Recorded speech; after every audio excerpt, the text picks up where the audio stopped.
Doon yan sa poste, hanapin natin. Hindi, wala akong hanap eh.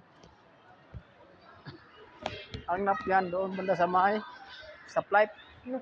Ang layo naman. Tapos doon banda sa May, may subdivision doon. Ang layo naman. Yan, sabi ko. Kaya tayo. Ha? Tayo. Sino kaya nagpunta dyan? Malalatagan pa natin yan. Okay.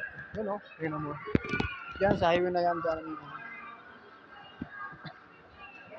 Bumalik kami ulit dito. Ha? Sinabi ko ulit natin dyan.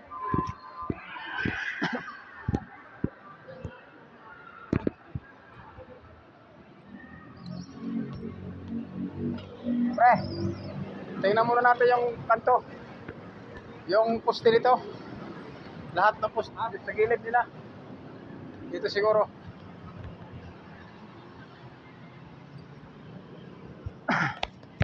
Apak dito eh. Yan o, yung RCBC. Yan. Ako, wala nang nag-ICBC. Huwag ka apak pa rin to. Wala nga, magalang lang.